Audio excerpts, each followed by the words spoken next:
opportunity to introduce the creative genius behind The Rise of the Fallen. Any idea who's the author? All of you know that, right? Of course. A man of many talents. While you may know him as a producer, actor, director, Abhishek Krishnan is not just that.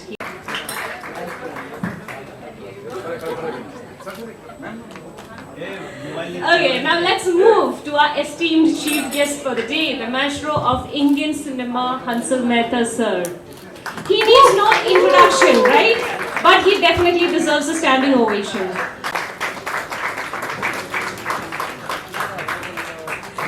Okay, now let's dive into the realm, the magical realm, the rise of the fallen. The biggest question is... And I'm very, very flattered. I have never, I never would have imagined that I would be sitting with you, sir, and Abhishek. You are a rising talent, and I'm sure that you'll reach heights. As I told you, passing the baton of mythical tales. So we'll be just talking a little bit about the book and basically about writing and stories and myths in general. So if you guys can, take the mic. This is a small interaction, and followed by that we have Q&A. So if you have any questions, definitely think about it prior, and then we'll take, I think, probably 3-4 questions by then. So yeah. So Abhishek, I'll start with you. So what made you write your first book? So I've been a storyteller in various capacities for the past decade. I've been an actor. I dabbled in writing, directing, producing, did all of that for a while. And I was very fascinated by the idea of creation, building, development, and I like the idea of taking the initiative rather than always waiting for something to come to you. And then the pandemic hit, and we all know how that was for all of us. It wasn't the best of times. You're just stuck at home. You're consuming excessive content. Is only input, right? You're watching, you're reading, but there was no vent. There was no creative vent at all. And that's when I just had this bizarre idea of this world that I wanted to create from all my inspirations. So I thought, why don't I just put them all together, see where it goes, and then it was. That's what actually gave me some kind of purpose and drive through COVID. I would wake up at 5 and sit there to write. Gave me some sense of passion. I remember even when I actually had COVID, I would pop dolos, and when you pop dolo, you have this brief window when you feel like the fever has subsided, and then I would quickly jump and write a few lines to feel a little fulfilled. Okay, aaj kuch to kaam kiya, and then and then feel terrible again. But I think that was a very exciting process, very fulfilling process, and besides that, no one was giving me 300 crores to make a film out of it, so I thought let's Wonderful. Hansal sir, what is the first thing that you wrote or created, and what drew you towards it, that particular subject? Couple of things. One, I am a lazy writer, so I usually trouble writers a lot. I make them write for me. I've written very early on in my career. I wrote some short stories, which I film. I write primarily to film, and I wrote a film called Mehta. So that nobody was willing to write, so I sort of had to write with a deadline. I had to submit the script in 2005, and I had no choice but to write. And the film got made in 2017. So 12 years after. How long did it take to write? 2 days. They wanted it in 2 days, and I lied to the producer saying the script is ready. So that was my. So writing came more out of compulsion. But otherwise, I always marvel at writing as a discipline. I'm a reader, I'm a voracious reader, and I find writing an amazing discipline. To just sit down and write those pages and to churn out, For me, writing is about having that discipline of churning out an X number of pages, day after day, day after day. I must have at least 15 incomplete scripts and books on my desktop which I carry around, which I sort of make as a retirement plan. Whenever I retire, I will finish all this. I will publish books and I will sell my scripts. But I don't see myself retiring at all.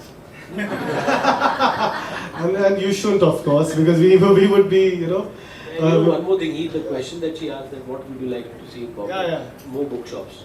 That's true. Round of applause for that. Yeah. Absolutely. Absolutely. I think it's essential. It was an amazing culture that the city, and a big part of our city's culture, bookstores. Like I remember when I was in school, there was a bookstore on SV Road called Wellington Bookstore. We used to go there, hang out there. And all those spaces are gone. Lotus Book House, which was at Reclamation. We used to spend hours there. I mean, that's where the first set of Khana Khazana emerged from. The first set of recipes were chosen from there. Just sitting there, looking at the books, and they never stopped you from sitting there and reading those books. And it's dying. I mean, we are ordering it online, reading the synopsis. I find that great progress, but also hindering the joy of experiencing books. So great that there is a bookshop in such a big space that is still alive and kicking in the city of Bombay. Oh, lovely words, sir. Thank you so much for those words. And so, Abhishek, to you, how did you kind of mix? Because with how much I've read your book, it's a mix of kind of mythology, myths, legends, with modernity. So, how did you come up with those ideas? Like, what? Tell me a little bit about the process so that would love to hear. So, I mean, I was always a fan of mythology, Hindu, Western. I read a lot of Amar Chitrakathas growing up. Marvel comics, I watched the Marvel films. I'm a big fantasy fan generally. And I think it started off with what if and why not. Like, you see all of this happening in New York City. So I was like, why can't it happen in Amchi, Mumbai? It started off with that. And it's just picking up and just pushing that boundary a little further each time, right? I would think about the fact that what if Satan, who was like the first fallen angel, right? What if he conspired with an asura to take over the city of Mumbai, starting a revolution against the gods? And amidst all this, there is this 26-year-old hyper anxious copywriter working in an ad agency, a Bombay-bred boy, who's caught in the middle of all this, right? And anxiety also is something that I think a lot of us deal with these days. So amidst everything, a very simpleton like him, he's caught in the middle of this celestial warfare.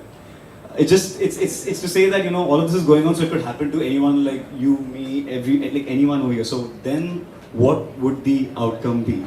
So it was many things like this, right? It's almost like, if it's almost obvious. The most obvious thing is if an asura were to come from hell to earth, the first thing he or she would do would buy a Mithai Vada Pav.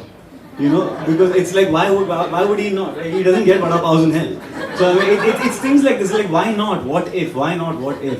And I think all these things just somehow came together and it became what it is. Yeah. One of the good things about writing, fusing modern and mythology, is that in today's times when you have to be very careful about making political statements, it's a great way to say it and also make it look like a fantasy, because it's fast becoming a fantasy.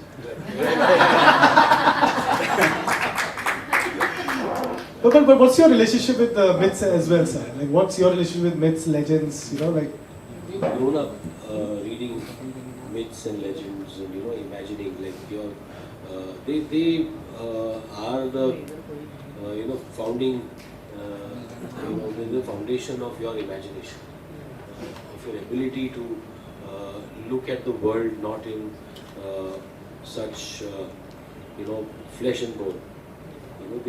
They transport you.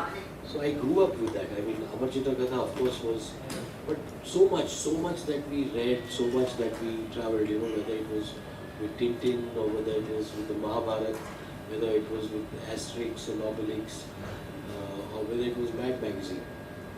you always traveled worlds. I always imagined myself as Tintin. Traveling into time, into a place, finding things. Indiana Jones always fascinated me as a character until they made the last part. But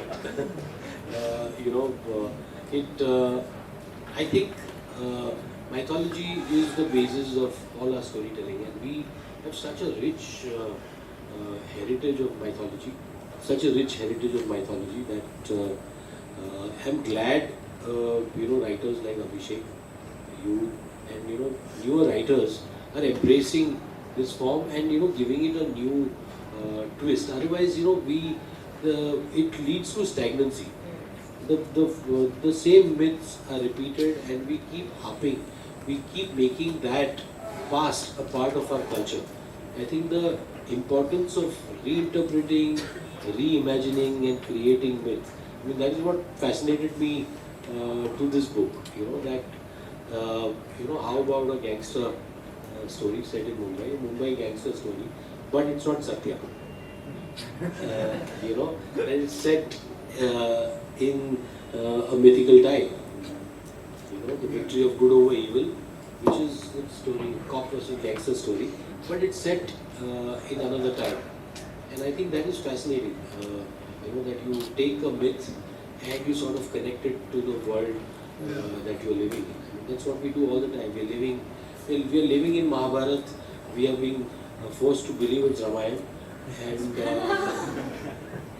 and yeah, we need more myths. Any project that you're working on regarding myths? Well, like him, I don't get enough money to make my movies. Lovely. Okay. That's the hope. So let's hope that any producers looking out there, please give these talented guys some money so that they can write great. The mythology I'm working on right now is Mahatma Gandhi. He's fast becoming mythology for us. Oh yes, that's the next. But he's becoming mythology because people almost believe that it did not exist. Yeah, so a lot of mythical elements in the book, Abhishek, especially angels, right? So how do they play a significant part in the book? Because I write a lot of on Hindu myths myself, and I'm a Christian, by the way. So it's something like, how did I believe you are Hindu, right? Yeah, you're Hindu. I was just confirming. But yeah, so are you writing in the angels? So that's very interesting. Like, what was the dynamics? What do the angels play a significant part in the book? I think again, coming back to what all I was fascinated by, I am fascinated by your angelology, as they call it. So whether it's Western mythology, Hindu mythology, Greek, all of it alike. So I've taken kind of bits and pieces from all of that. And I think the idea of angels, it's basically that. What if the concept of fallen angels comes in the Bible, right? Satan, the first of the fallen, has been sent down, and then he's kind of banished into hell. And I thought, why can't that be integrated with these other elements? You've got celestial offspring, celestial parents, which is something that is there also in the Mahabharata. You see the Pandavas, each one has a celestial parent, right? So that element is there. Asuras and Rakshasas, that element is from Hindu mythology, and angels, of course, is from. So the idea was to bring all of it together. It is the concept of hell and heaven exists, I think, throughout, wherever you go. The idea of good versus evil, that is something that exists throughout. So why can't you just take bits and fuse them up together? And more than that, also, it was a great way. It was kind of the inciting incident, a great way to begin the story, because the fallen angels, they kind of they are in cahoots with the Asuras and Rakshasas, and the gateway of hell opens, and they unleash themselves onto Mumbai. So the story begins from there. So it felt like a great way to start the book. And what messages or themes you would like the readers to take from this book? That's a deep question. No, I think that there'd be 2 things to this. One is, as an artist, I think just the effort that it takes to create something, write something. It takes a lot of courage to get yourself to that thing and look at a blank screen. Nowadays you're looking at blank screens, right? So to be able to take that first step and actually write that out, and then more than that, beyond that, go out there and publish it. So just I think if people can take away that you just need to do, just keep doing, and hopefully from there there will be some kind of a snowballing effect, and it will manifest in some way or the other. So that is one from that angle. Besides that, I think from the narrative perspective, I think there's one recurring theme, which is the idea of belief, right? So I think that's something that I would like people to take back. Sounds like a generic thing, but it's still so hard to get around. When you want to get something done, just having belief, having all the belief to pull through, that is something I think it would be great if. So the central character Rina, he is this purposeless 26-year-old guy who is meandering through life, and he suddenly realizes that he has a bigger role to play in this world, in this universe. So how does he step up and live up to the responsibilities that destiny has kind of carved out for him? More importantly, I think it goes to say that no one ever is like inconsequential. Everyone has a role to play, whatever that may be. So no one is inconsequential. So that is one thing. And I think for me also, I was coming out of a time when I was feeling like, you know what, where is my life heading? And eventually you do, there is always the light at the end of the darkest of tunnels. So that's something. Very.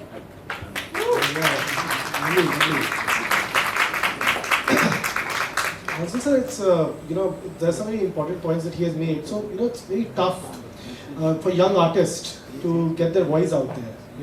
So what would be your advice to the young artist out there? Who might be, this will be covered everywhere. So anything you would like to give inspiration? I think it's just doing, what Nike says. Just do it. I think that is important. Doing is so important. Very often we think, why am I not a writer? Because I haven't done it. You sit there, it's a lonely job. You sit, you write, you stare at a blank page, you feel sometimes, you revisit what you've written and say, terrible. And then you go back and write. You write, you rewrite, and that, I think that sheer discipline is what every artist needs. To never give up, to continue doing. That is important. And of course, it needs, ultimately it needs a patron.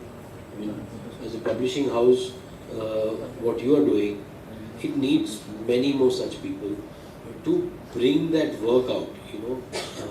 Every piece of art has an audience, whether it's one person or a million people. I think we have to write it for that one person first, which is yourself. Do it for yourself. You're the first member of the audience. You're the first consumer. You're the first reader. Do it for yourself. A million will follow, but continue doing it. Don't give up. If you can read what you've written, then your first audience is already there.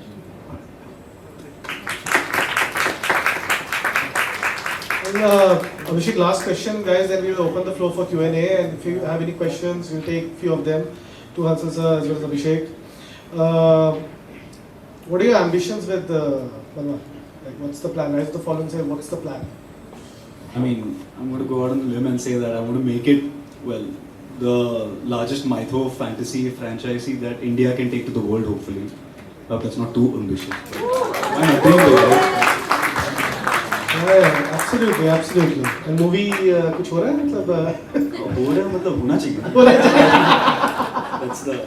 Okay, great, wonderful, guys. Q&A. So, sir, I believe can we have another mic? I'll just give my mic also. Yeah. Abhishek.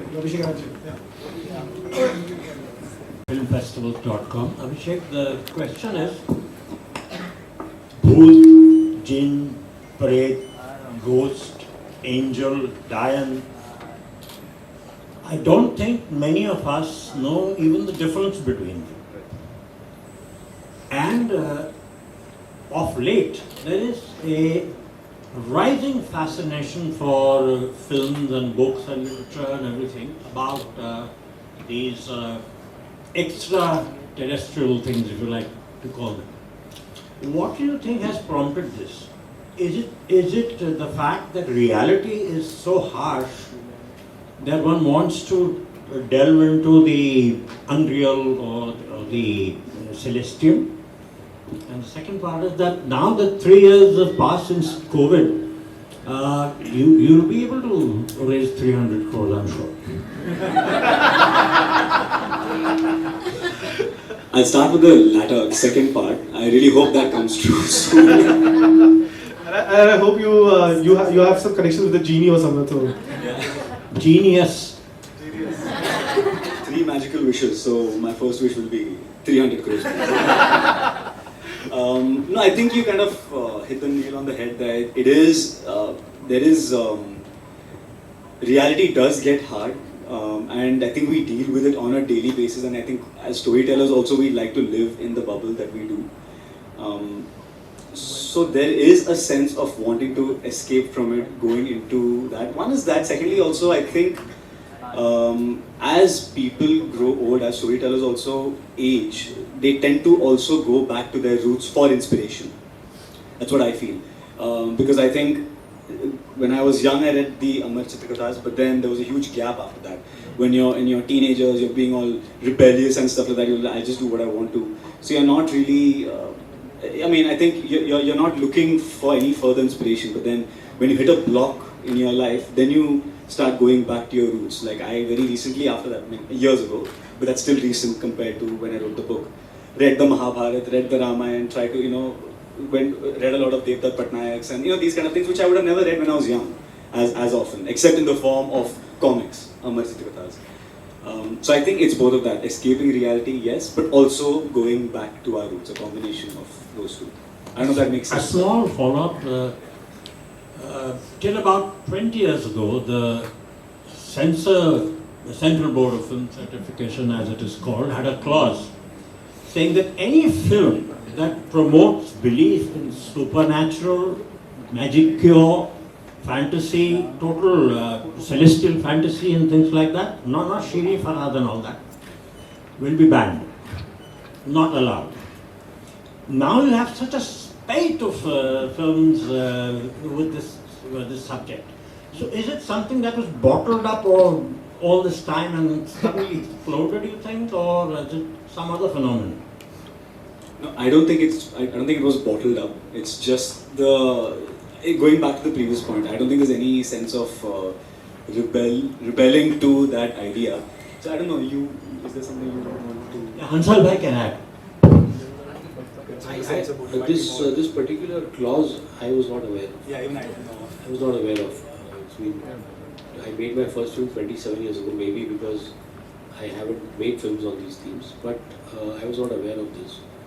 And yeah, I mean, I think it's come from this, I think Lord of the Rings, Harry Potter, that has really given rise to this. People have realized that there's a business model that exists. It's ultimately a business. And I think that has led to this. I think everyone was fascinated. We watched our spectacles and enjoyed them since we were kids. But I think now it's come closer home.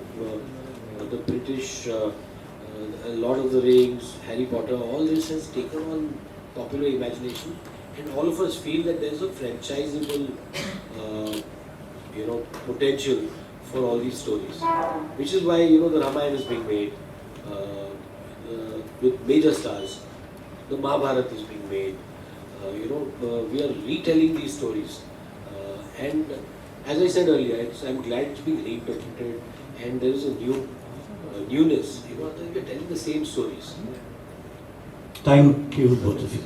So, I'll be, yeah. Okay, so, yeah, please. What's your name also? My name is Tanya. Congratulations, Abhishek, on this amazing launch. My question is, I think mythology is something that's unique in that it's very personal to all of us, but it's also very universal. All, like Sir said, read Amar Chitrakathas. We've all heard our grandparents tell us stories of various mythologies.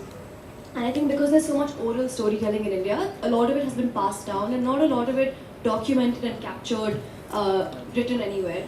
which is what makes it fragile. Did you ever, when you were writing, think about the fragility and the sensitivity of the topic and how it would be interpreted, or did you just not go there as a storyteller? Oh no, definitely. Like my initial idea was to make gods come to Earth, but I'm like, oh, that's going to be Can't do a that. dangerous thing to do. So let's just do like inspiration, celestial offsprings. It's not the gods. Gods are there only. We're not disrespecting the gods, so no one can oppose the film. No, definitely I thought, because I mean for me also, I come from the world of film, television, obviously my ambition is to see it on the big screen. Many people said that even when they read it, it's written almost like a screenplay. That was the first remarks that I got in the first draft that I sent out. They were like, it feels like a screenplay. So there had to be a learning curve around it. How do I make this not a screenplay and more of a novel? Because there is no audio visual cues over here. It's just the words that is. So I mean, yes, I did. Very conscious about that. Hansal ji, there is a very thin line in his script, in his stories between reality and fiction.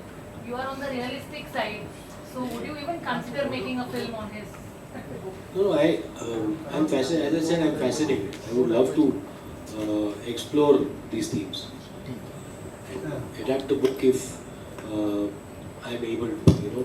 And these are things that, it's one of the boxes in my journey as a filmmaker that I've yet to take. And I really want to do that. It's a gift for my children, for my grandchildren. Telling these stories that are fantastical, that are transporting them into another world.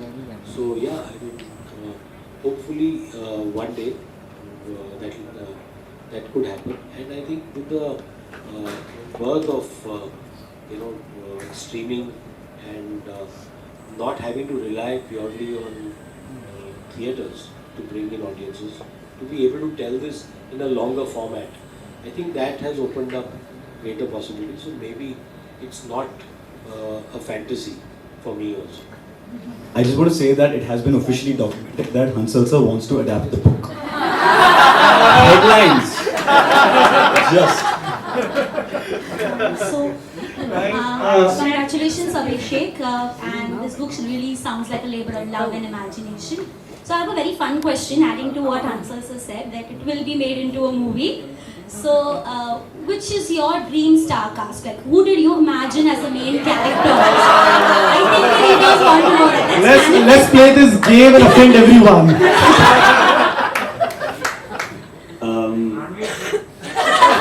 Yeah, I cast myself. No, why can't I just?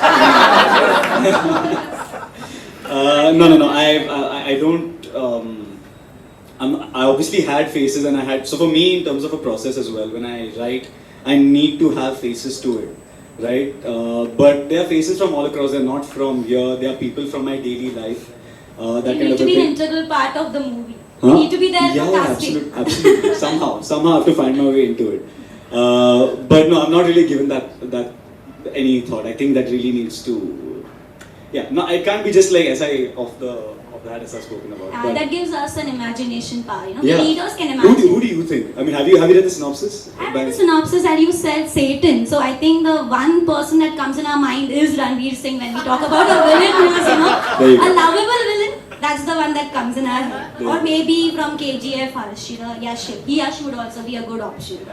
Just Satan is not too lovable, just to kind of burst it up. I think our readers, morally grey is our favorite color. Just to answer I'm his dad. He also had my face as one of the but hopefully it's not the evil character. So, Kiran, you. Yeah, Kiran. Yeah, so I was about to ask, but I think the beautiful lady actually asked the question about the mythology thing. But the second question is that creative people in journal gets to a point where they're creatively exhausted, which is also called a creative block, by the way. So how is it that all three of you, because all three of you in the creative direction, how does you overcome it, or you don't even think about it? How does that go for you? I think we've started with Creative block. Very important part. I think I've answered that you have to keep, creative people should not feel ashamed of procrastinating. You should not be afraid of taking a break. You should not be afraid of being seen as doing nothing. because you're never doing nothing. You know, and that is the freedom that art is supposed to give you, and that is the freedom that art gives you.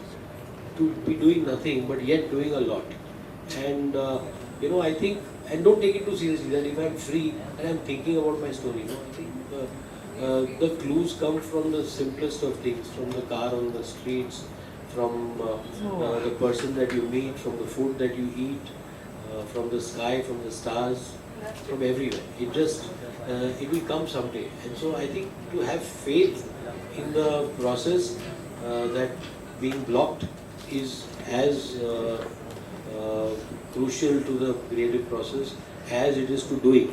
I think that understanding is very important. I've learned the hard way, but now my wife doesn't complain that I'm lazing around. Kevin, you are a very well-known author yourself. What made you choose his book? That's a good one. That's a good one. And to be honest, that comes from, that's why I asked you this question also, which is when I saw angels and asuras, fighting each other, and I was like, yeah, ye interesting part lag raha hai. Never have I seen this kind of fusion. I think that was what piqued my interest. So yeah, absolutely. I think last question, I guess. Last question, and no repeated question. By the way, I think the man or the boy, the man boy in the back. The man. Yeah. No, I believe, yeah, I've seen you on the television as well. I mean, good. Thank you. My name is Viraf. The man boy is called Viraf. I have a fun question and a serious question. I'm going to start with the fun question. It's amazing. We have three fantastic storytelling minds from different walks of life and different mediums. Hansal sir, Kevin, you yourself in your own right. I have a question for all three of you. And what propels you to tell stories, each one of you? Is my first question to all three of you. Abhishek, it's your book launch, maybe you should start. I think to be able to two things: to live out fantasies that I could not in real life, do things that people would otherwise throw me to jail for. One is that. And this may sound a little narcissistic, but to be able to play God, where I create the world, it's my rules, no one can tell me that this is not how it should be. No, I decide how it should be. So it's a little bit of a ego kick. I'll admit it's a very much ego kick. And escaping into fantasies, doing absolutely horrendous, incorrigible things that one would not accept around here. I hope I didn't scare anyone. What propels me to be a writer? I think I'm not really good at anything else. So, I kind of realized that that's the only thing I'm good at. And I thought, let's just do this only. I tried doing screenplays also, by the way. I tried to enter the Bollywood industry as well. मैं 2 महीने में निकल गया. मेरा हो गया. So I'm a happy novelist. So yeah, that's. I mean, I have a very simple reason to tell stories, and that is to overcome my shyness. I would rather talk to people, rather socialize through the stories that I tell. I would rather be known by my stories than by who I am, because I think the reality is not as good as my stories. That's the fun question. Yeah, fun. That was the fun question, now the serious question. My serious question is, what role did Palak have in your journey as an author?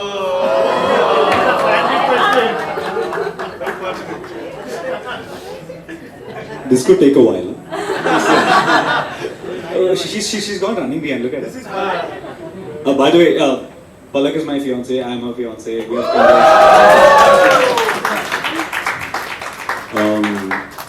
Marriage is in February? Feb. February, so everyone's invited, by the way. Just, So now that I know, I've seen her aunt behind.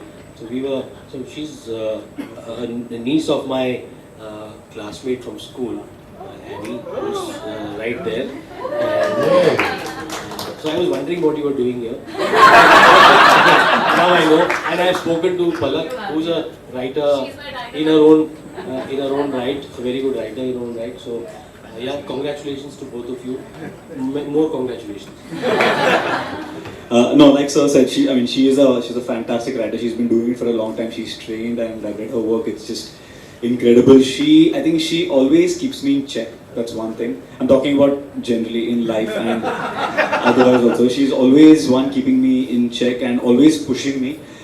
This entire event also, putting it together, being that pillar who kind of, she's almost like gravity, right? She pulls everything and makes sure Earth kind of is held together. So she's got that force. She's really a force of nature. So I think overall, that's kind of the thing. I could go on and on, but I think let's keep it to Great guys, thank you so much. If you have any other questions from Hansal sir and Abhishek, you can definitely ask once the event is over. So thank you. Thank you everyone. Thank you so much. Thank you so much. It's a Sunday well spent at a bookshop launching this book, and I think just seeing the turnout is encouraging that there are people who still read, which is wonderful. People who read beyond Instagram posts and tweets. So it's wonderful to see everyone turning out, and I wish you all the best, Abhishek, and hopefully this will become a film. But don't stop writing, and don't write to make to have adaptations. It's become a new thing, and what I always tell writers is that everything doesn't need to be adapted. There's a joy in reading. Every time somebody talks about adapting Salman Rushdie, my heart breaks, because what is on paper is so fantastic, and what comes on screen is so limiting. So let the pen be your best weapon, and may you keep writing. Thank you. Thank you so much, Hansal sir. As we near the end of our event, let's express our gratitude to everyone who made today's morning possible. Abhishek, if we are eagerly waiting for your words of thanks and reflection for everybody. I don't know where to start from, but first off, majorly, thank you so much, Hansal sir, for being here. Having a respected filmmaker who I admire so much to be here supporting a first-time author, I think that really means a lot. It's very, very reassuring, so thank you so much. My parents, my family who've been there with me, they've stood by me, seen it all. The best family I could ask for. NuVoice Press, Kevin Misal, Simon & Schuster, everyone for making this dream come true. Publishing a book is like the toughest thing to get done. And these guys really made it almost a walk in the park. And I think they need to be more people need to be extending this kind of support to authors. Divyan, for supporting the book and doing everything in his power to make this a success. Thank you so much, Divyan. It means a lot. And it's been a really, really long journey, and strangely I can say that it's only begun, right? And when it does get tough, I'm going to literally remember this moment when all of you turned up on a Sunday morning. Like, well done, a round of applause to you all.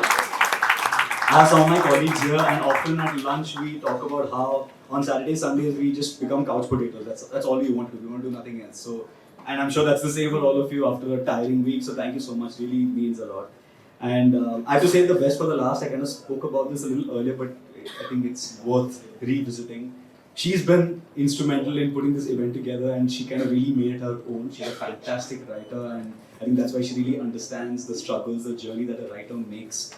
And not to mention her ability to leave a lasting impression, maintain relationships, and see a vision come through.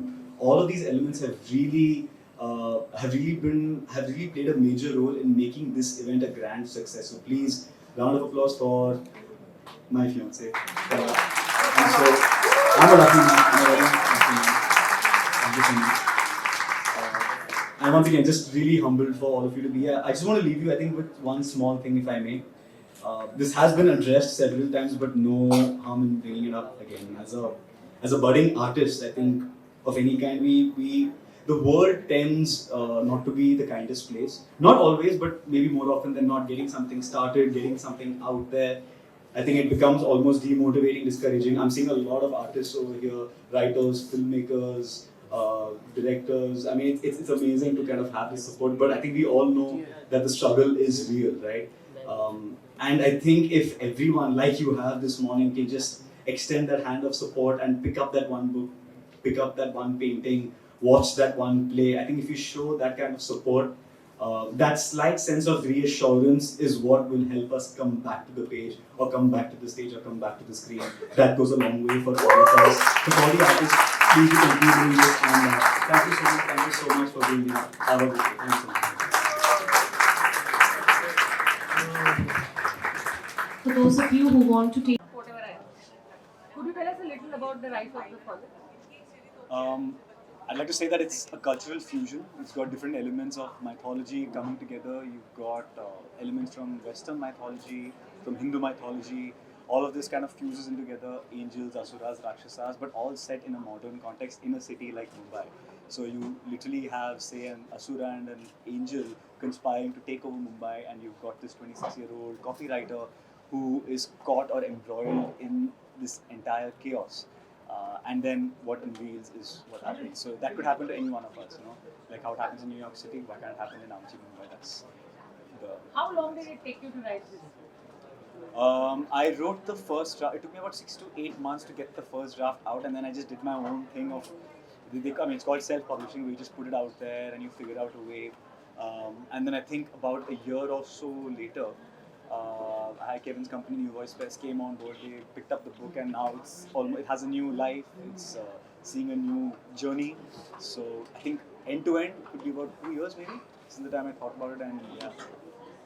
What made you pick up this book? What I really liked is how the angels and the asuras kind of came together, and there was a fusion of different myths from all over the world. And I think that is what really interested me into it, and that is why the reason I picked up. And plus, I always bet on the author more than the book. So I took a bet on Abhishek. He's a very vibrant and a very energetic guy. So yeah. Hansal, it's so nice to see you here. For a realistic filmmaker, this is a work of fiction. So tell us what excited you about coming here and supporting us. The work that we do is all born out of fantasy, and we look at mythology as a way to sort of expand our universe, our mental universe, our imagination. And I'm glad that this writing is being done by younger writers, that they're embracing this form, that storytellers like us can sort of aspire to make a fantasy which is not necessarily steeped in the past, a fantasy that is steeped into that merges the past, the future, and the present. So yeah, I mean, it's amazing. Abhishek is a talented writer, and just to be here to support him in this endeavor, I think it's my honor. Sir, any chance Rise of the Fallen will be made into a OTT show or a film by Hansal Mehta? I'm always hopeful that good work finds a larger audience, and that this book finds an audience that is visual. Particularly myths have great visual potential. So I hope that this gets made, and I've already put my hands up for the rights. So hopefully we are able to make this happen. The million-dollar question: which role do you envisage yourself playing? Because you write stories like screenplays. When I started writing off this book, I tried to stay as close to home as possible. So you start with the lived-in experiences, right? So you can write honestly, you can really feed off those instead of writing about a character that you don't really know about. So I think I'll have to say it'll have to be the central character, because a lot of the things, the way he leads his life, the way he makes his journey, was inspired from the thing that I went through, right? It's just easier when it comes across as more honest, I feel. So definitely the lead character. Being an author is one thing, supporting authors is another. How do you manage both the roles? I don't. It's very hard, but I try my very best to actually be there for all the writers. I know how tough it is to be a writer out there. I know how lonely the job is, and I think if if Abhishek has friends like me and I have friends like Abhishek and Hansal sir as well, I think we all are supporting writers out there, and yeah, so I think that's great. That's how it should be. Any last words, Abhishek? Buy the book. Please buy the book. And please let me know what you think. I'm really eager to know that. Good, bad, ugly, whatever your thoughts. Please let me know. And of course, like the way Hansal sir showed up and supported, please go out there, support first-time authors, playwrights, screenwriters, actors. Please just show your support, and whatever you do, little will go a long way for them. Thank you. Thank you so much. I